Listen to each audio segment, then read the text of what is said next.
Kita bersyukur pada pagi hari ini bersama-sama kembali kita akan merenungkan firman Tuhan. Saya mengajak mari bersama-sama kita buka bagian Alkitab kita di dalam 1 Korintus pasal yang ketiga. 1 Korintus pasal yang ketiga, ayat yang ke-16 hingga ayat yang ke-17. 1 Korintus 3 ayat yang ke-16 hingga ayat yang ke-17. Jika sudah menemukan, kita akan membaca bersama-sama.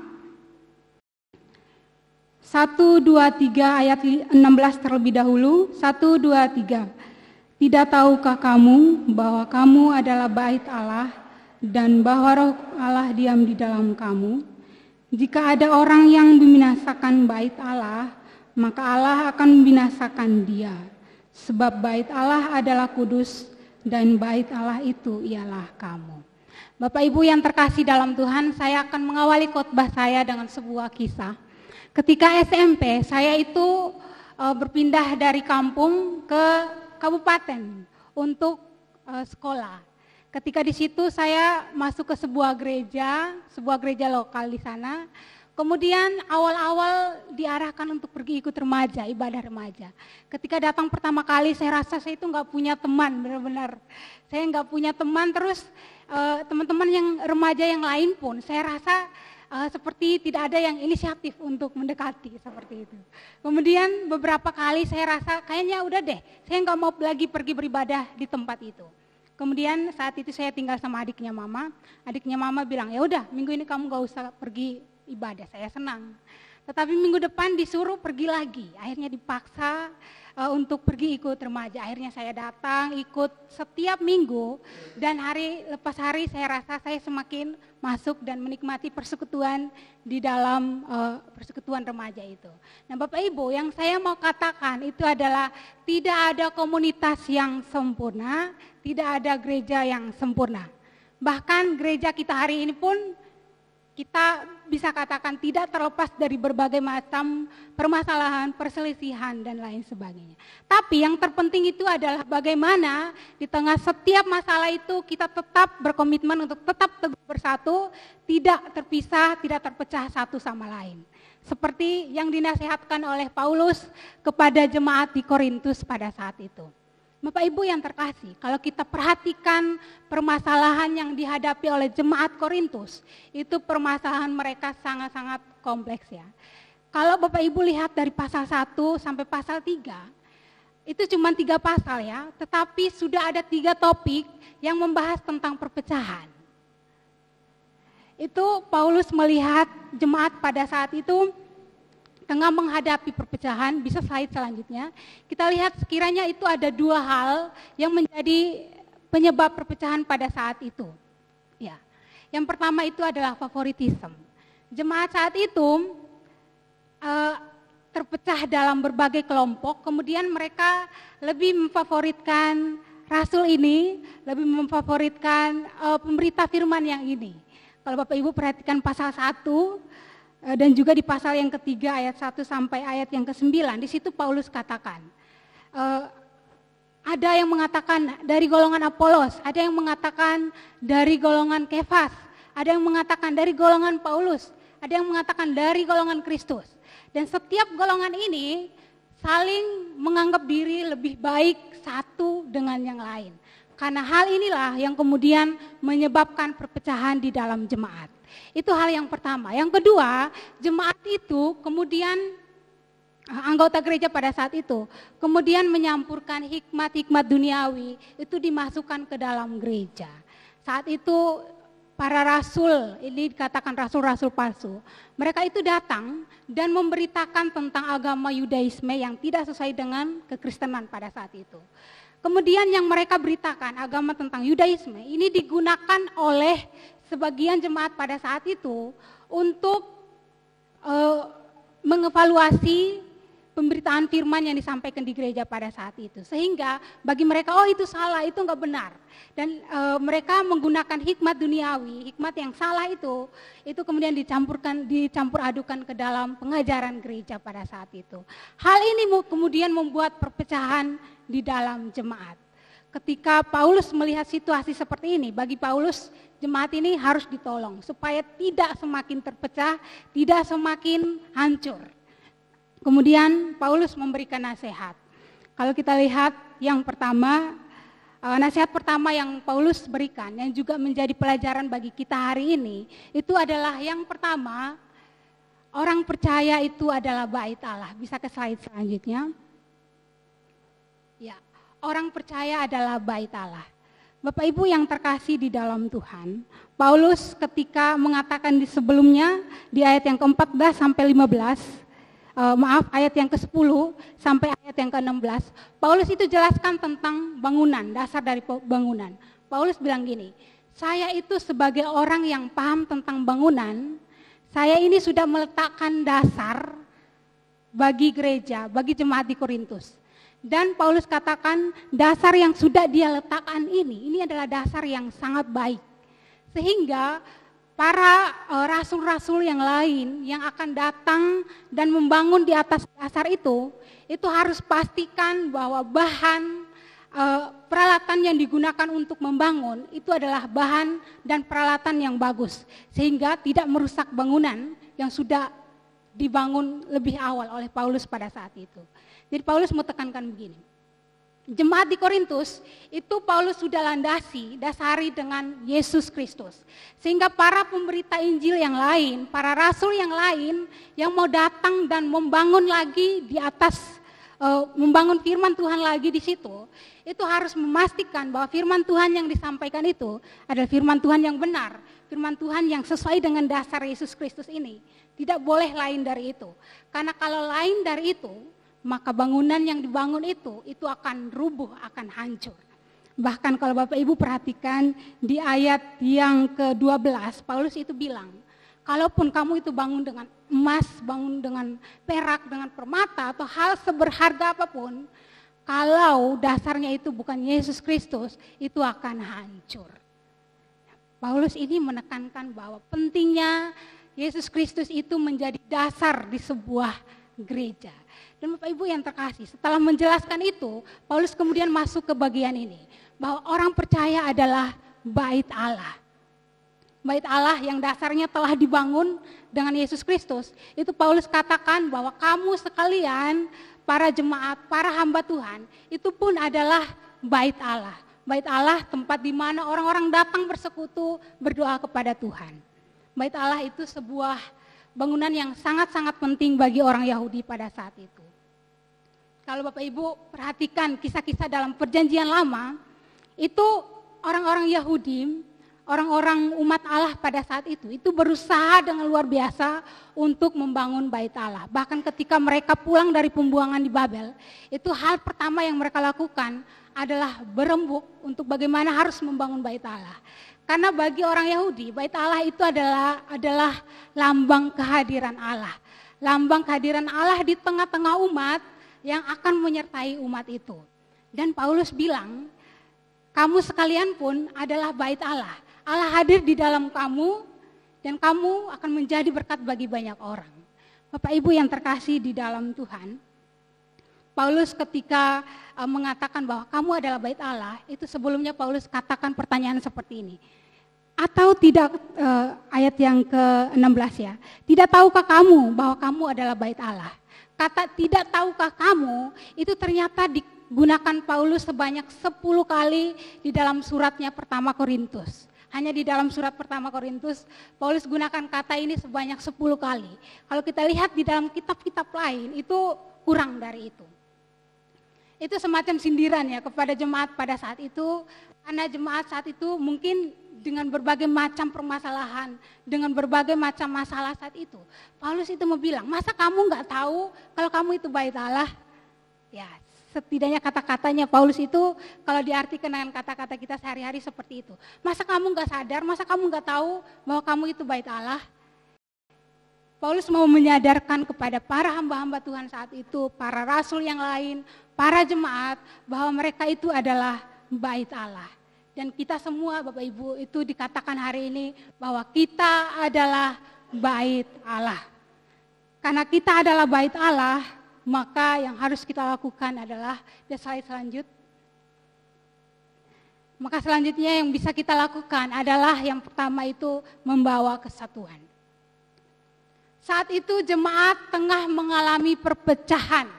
Bahkan seperti yang saya katakan tadi, pasal 1 sampai pasal 3 itu sudah ada 2 topik yang bahas tentang perpecahan di tengah jemaat. Maka salah satu tujuan Paulus katakan bahwa kamu itu bait Allah, salah satu tujuannya itu adalah supaya jemaat itu tetap menjaga kesatuan. Karena lambang dari bait Allah itu juga adalah tempat perkumpulan berbagai macam orang percaya dengan latar belakang yang berbeda, dengan pola pikir yang berbeda. Nah, demikian juga kita hari ini Bapak Ibu. Kita yang berkumpul di dalam gereja itu pun dari berbagai macam latar yang berbeda-beda. Dari budaya yang berbeda-beda, pola pikir yang berbeda-beda, saya merasa saya introvert pun dengan rekan introvert yang lain pun itu udah berbeda sekali. Pola pikir saya nggak mungkin sama dengan pola pikir yang lain. Apalagi saya dengan teman-teman yang ekstrovert. Itu sangat-sangat berbeda. Tapi dengan berbagai macam perbedaan, ternyata kita disatukan di dalam bait Allah. Disatukan di dalam komunitas ini. Jemaat Gereja Kristus Tuhan.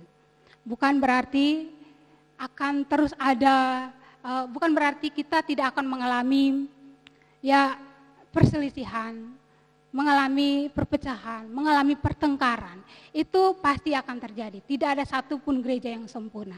Hal itu pasti akan terjadi. Tapi yang Paulus mau ingatkan adalah bahwa harus tetap menjaga kesatuan satu sama lain. Sebagai anggota tubuh Kristus, sebagai bait Allah, kita harus bersatu, harus tetap menjaga diri satu sama lain, saling peduli satu sama lain. Bapak Ibu yang terkasih, dari yang tadi saya jelaskan, berbagai macam perbedaan di dalam gereja, itu kiranya menjadi harmoni yang indah ya. Kita saling peduli satu sama lain, kita saling membangun, mendorong satu sama lain. Berbagai karunia kita gunakan itu bersama-sama untuk saling membangun, untuk saling menguatkan satu sama lain. Dan yang kedua, kita sebagai bait Allah itu juga harus memancarkan kemuliaan Allah. Kalau Bapak Ibu ingat kisah di dalam perjanjian lama, ketika Tuhan suruh Musa untuk bangun tabernakel, berupa tenda, tempat di mana Allah berdiam di tengah-tengah umat, itu ada satu kisah di mana dikatakan bahwa tiba-tiba turun awan gelap meliputi bait itu, tetapi tiba-tiba juga nampak kemuliaan Allah bersinar. Dan itu dilihat oleh seluruh orang percaya saat itu, seluruh umat Israel pada saat itu. Jadi Paulus juga mau tekankan bahwa ketika kamu adalah bait Allah, maka yang harus dilakukan juga adalah memancarkan kemuliaan Allah dimanapun kita berada. Ketika kita sadar bahwa kita adalah bait Allah, maka ketika kita dimanapun itu, di tempat kerja, sekolah, dimanapun itu, yang harus kita lakukan adalah kasih Kristus terpancar melalui kehidupan kita, terpancar melalui tindakan kita hari lepas hari. Bahkan Bapak Ibu, ini juga ditekankan itu bagi para pengajar. Ini kita hari ini bukan hanya sebagai hamba Tuhan, guru-guru sekolah minggu, sebagai pengajar guru di sekolah atau dimanapun itu, juga diingatkan bagaimana kita itu bisa memuliakan Tuhan melalui pengajaran-pengajaran kita. Tadi firman Tuhan itu dituliskan, itu tujuannya juga untuk para pengajar, para rasul pada saat itu. Maka firman Tuhan ini juga ditujukan kepada setiap kita yang melayani dalam pemberitaan Injil. Firman Tuhan ini ditujukan juga kepada kita. Yang kedua, yang Paulus mau nasihatkan, yang Paulus mau ajarkan adalah, bisa slide selanjutnya, bahwa Roh Kudus itu tinggal di dalam orang percaya. Bapak Ibu yang terkasih, tadi poin pertama itu dikatakan bahwa kamu itu adalah bait Allah. Hai orang percaya, kamu adalah bait Allah. Setelah itu Paulus lanjutkan, karena kamu sebagai bait Allah, maka Roh Kudus itu berdiam di dalam kamu. Jadi sangat berkaitan antara dua poin ini. Paulus ketika mengatakan bahwa Roh Kudus berdiam di dalam kita, itu Paulus juga sedang merujuk kepada satu ruang kudus yang ada di dalam bait Allah. Ketika Bapak Ibu pernah nonton film The Passion of the Christ, film ketika kematian Tuhan, itu ketika Kristus mati, yang terjadi adalah bait suci terbelah menjadi dua, sehingga bait suci terbelah menjadi dua, dan itu menandakan bahwa bait suci yang tadinya hanya bisa dimasuki oleh para imam, oleh imam-imam besar, itu telah Tuhan ubah, dan kita hari ini bisa datang ke hadapan hadirat Tuhan kapanpun itu, melalui pengorbanan Yesus Kristus. Peristiwa salib itu membuat Kristus itu berdiam di dalam kita, Bapak Ibu. Peristiwa salib itu membuat kita hari ini dianggap sebagai bait Allah. Peristiwa salib itu juga kemudian membuat Roh Kudus berdiam di dalam kita. Bapak Ibu yang terkasih di dalam Tuhan, ketika Roh Kudus itu berdiam di dalam kita, itu saya rasa suatu hal yang sangat-sangat indah. Apalagi Roh Kudus itu berdiam di tengah komunitas Gereja Kristus Tuhan. Saya rasa itu suatu hal yang sangat-sangat indah, suatu hal yang sangat-sangat kita syukuri untuk hal itu. Dan Paulus katakan, kita sebagai bait Allah, itu ternyata Roh Kudus hadir di tengah-tengah kita. Roh Kudus hadir di tengah-tengah komunitas kita bergereja. Satu sama lain, Roh Kudus hadir di situ. Bapak Ibu yang terkasih, hadirnya Roh Kudus ini juga menolong kita untuk saling perhatikan satu sama lain, saling menjaga satu sama lain. Dan Bapak Ibu yang terkasih, Paulus juga mau mengajarkan kepada jemaat di Korintus pada saat itu bahwa Kristus itu, Roh Kudus itu hadir secara langsung dan hidup di dalam kehidupan mereka.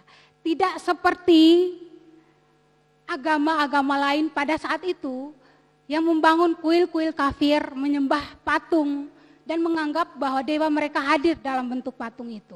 Paulus menekankan, kamu itu tidak seperti itu.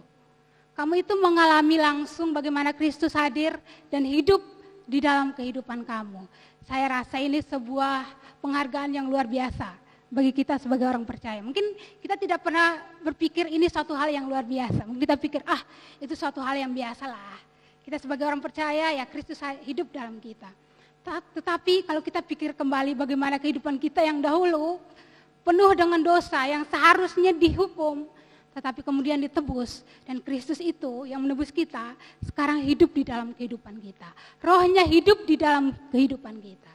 Dan karena Roh Kudus hidup di dalam kehidupan kita, Bapak Ibu, maka yang harus kita lakukan adalah, bisa slide selanjutnya. Yang pertama itu menjaga kekudusan hidup.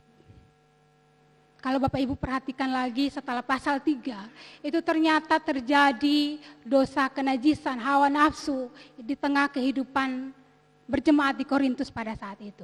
Jadi masalahnya jemaat Korintus itu bukan hanya satu, bukan hanya perpecahan. Ternyata setelah itu ada banyak sekali masalah-masalah lainnya. Dan Paulus mau ingatkan juga pentingnya kalian sebagai bait Allah, pentingnya kalian yang menyadari bahwa Kristus hidup di dalam kalian, Roh Kudus hidup di dalam kalian, itu harus menjaga kekudusan hidup. Ini apalagi untuk anak-anak muda, Bapak Ibu. Saya rasa nasihat ini ditujukan juga kepada kita. Hari ini dunia kita itu sedang menormalkan hal-hal yang bagi kita dulunya itu adalah hal-hal yang tabu. Hari ini dunia itu melihat, itu hal-hal yang normal, nggak apa-apalah kamu lakukan itu hal yang normal kok. Contohnya aja Bapak Ibu, hari ini kita melihat teman-teman yang punya orientasi seksual berbeda, kaum LGBT, itu ketika zaman dulu sekali, itu orang melihat itu sebagai sebuah aib yang sangat besar. Tetapi kemudian bergeser, dari aib yang sangat besar itu kemudian bergeser, itu karena kelainan genetik. Kemudian bergeser lagi hari ini, itu sebuah pilihan, itu hak hidup yang tidak boleh ditentang oleh siapapun, yang tidak boleh disalahkan oleh siapapun. Jadi semakin bergeser ya, yang dulunya bagi kita sebuah hal yang tabu, hari ini dianggap sebagai sebuah hal yang normal, nggak apa-apa untuk hal itu. Dan dulu mungkin Bapak Ibu lebih mengalami, dulu gaya pacaran masa dulu itu mungkin sangat berbeda dengan hari ini ya Bapak Ibu.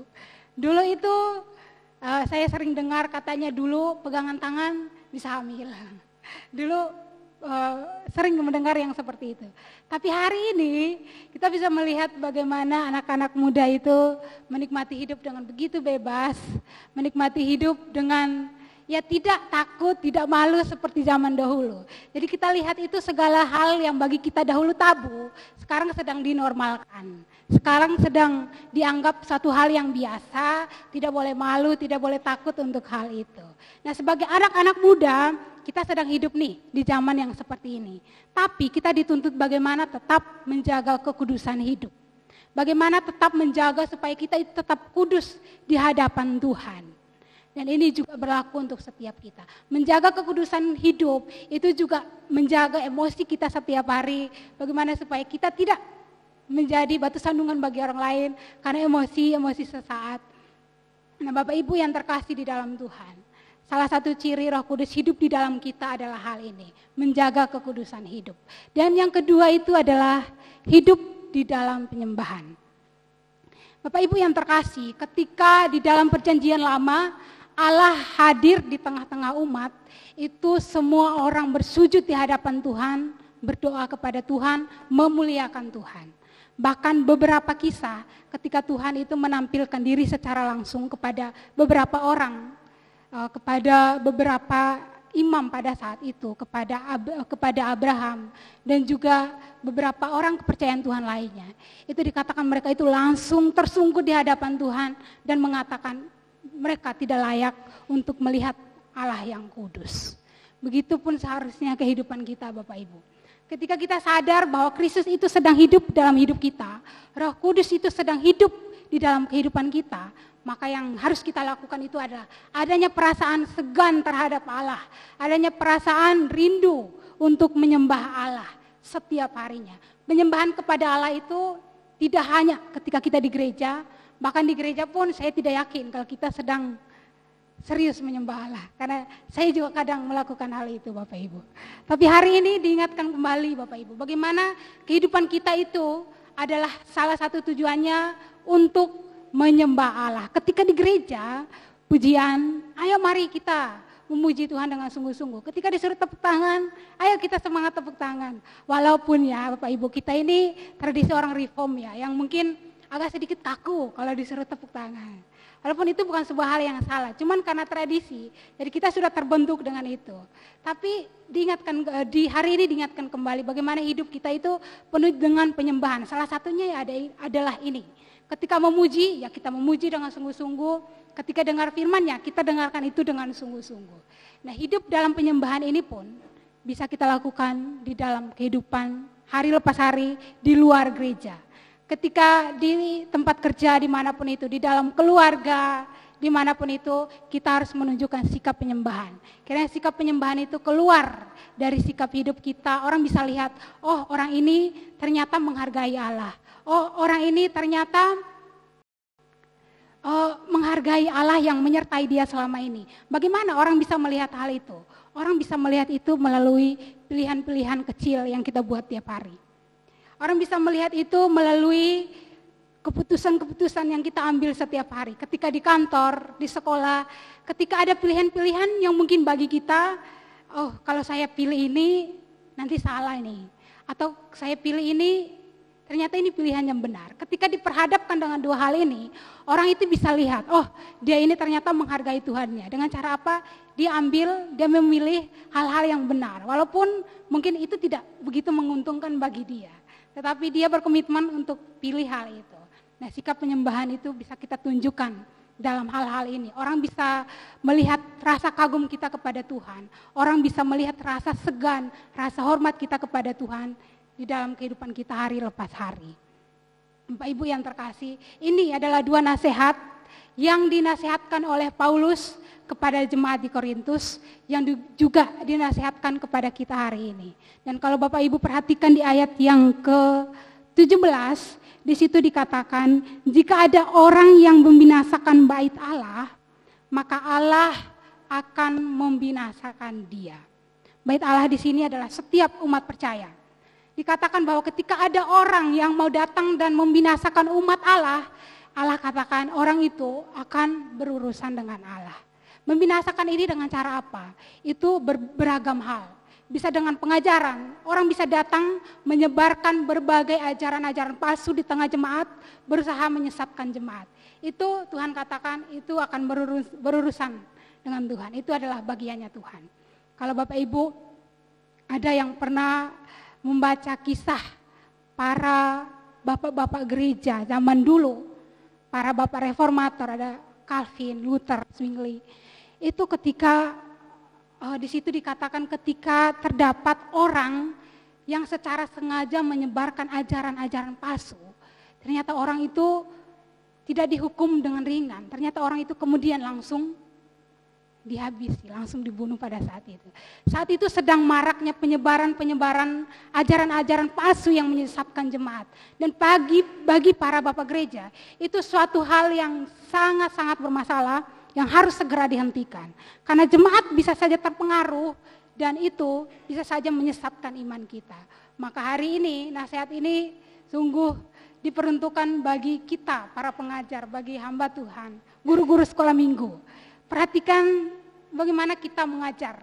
Pesan firman Tuhan yang kita sampaikan itu sesuai dengan ajaran firman Tuhan. Karena pada akhirnya kita akan mempertanggungjawabkan semua itu kepada Allah. Itu adalah salah satu cara Allah melindungi gerejanya. Dan juga cara Allah melindungi juga adalah ketika ada serangan-serangan luar yang mungkin untuk melumpuhkan gereja kita. Mungkin supaya gereja kita tidak beroperasi. Tuhan katakan, Tuhan akan melindungi itu. Saya beberapa waktu lalu ketika dengar cerita dari ada Pak Edi juga, Pak Eko, ada Bu Lili tentang peristiwa beberapa tahun lalu ketika kerusuhan seperti itu. Itu bagaimana usaha-usaha Tuhan melindungi, harus lari, nginap di Polda dan lain sebagainya. Itu saya rasa itu salah satu cara bagaimana Tuhan itu melindungi umatnya. Kalau Tuhan tidak melindungi, mungkin saat itu mungkin gereja bisa saja ditutup, tidak beroperasi sampai hari ini. Tapi janji Tuhan itu ternyata dilakukan oleh Tuhan. Tuhan tidak hanya berjanji, tapi Tuhan berjanji menyertai umatnya. Umat orang-orang percaya Tuhan berjanji untuk menyertai itu. Maka kita percaya Bapak Ibu bahwa masa depan gereja kita, Gereja Kristus Tuhan GKT Ampenan, kita percaya bahwa kedepannya pun Tuhan akan menjaga dan melindungi. Amin Bapak Ibu. Kita percayakan hal itu. Tuhan sudah berjanji bahwa ketika ada orang yang berusaha menghancurkan umat Tuhan, berusaha mencelakakan umat Tuhan, maka Tuhan sendiri yang akan berurusan dengan pribadi-pribadi itu. Maka kita hari ini tetap semangat beribadah, tetap semangat melayani. Kita tetap fokus kepada pelayanan-pelayanan kita setiap hari. Biarlah Tuhan yang melindungi kita, biarlah Tuhan yang menjaga kita. Kita sebagai bait Allah, Kristus hadir di dalam hidup kita dan Kristus melindungi kehidupan kita hari lepas hari, melindungi komunitas GKT Ampenan, melindungi gereja GKT Ampenan. Kiranya firman Tuhan ini menguatkan kita bahwa kita sebagai bait Allah, kita sebagai komunitas di mana Allah hadir, tetap bersatu, tidak boleh terpecah belah satu sama lain, tetap mengasihi satu sama lain sebagai anggota tubuh Kristus. Amin Bapak Ibu. Mari kita berdoa. Bapa di surga, kami bersyukur Tuhan pada pagi hari ini untuk firman Tuhan yang kembali mengingatkan kami sebagai anggota tubuh Kristus di Gereja Kristus Tuhan Ampenan. Kami bersyukur Tuhan, firman Tuhan yang kembali mengingatkan kami, menyadarkan kami bahwa memang tidak ada satupun gereja yang sempurna, tidak ada satupun gereja yang terlepas dari masalah, tidak ada satupun komunitas yang sempurna. Tetapi di tengah ketidaksempurnaan itu Tuhan, tolong kami supaya kami tetap bergandengan tangan satu sama lain, saling menguatkan satu sama lain, saling menopang satu sama lain, sehingga kami pada akhirnya seperti jemaat di Korintus yang menyadari bahwa kami adalah orang-orang percaya yang telah ditebus dan disatukan di dalam komunitas ini. Terima kasih Tuhan juga menolong kami juga, supaya kami sadar bahwa kami adalah bait Allah, tempat di mana Allah hadir. Karena itu ajar kami Tuhan untuk terus hidup di dalam kekudusan, untuk terus memancarkan kemuliaan-Mu, untuk terus menjaga kesatuan satu sama lain.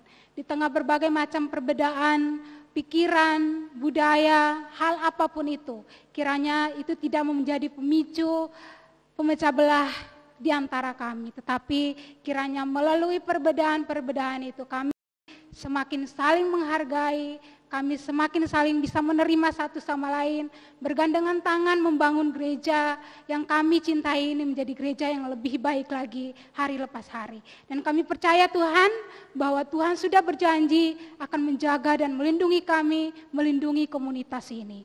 Terima kasih Tuhan, kiranya ini menjadi semangat bagi kami untuk terus melibatkan diri di dalam setiap pelayanan di gereja ini, melibatkan diri untuk melayani Tuhan, karena kami percaya bahwa Tuhan yang akan menjaga dan melindungi kami. Terima kasih Tuhan, kami serahkan setiap kami sebagai komunitas di tempat ini, Tuhan terus persatukan kami hari lepas hari, kami semakin hidup berdampingan dengan baik satu sama lain hari lepas hari. Terima kasih Tuhan Yesus, di dalam nama Tuhan Yesus Kristus, kami berdoa dan mengucapkan syukur. Haleluya. Amin.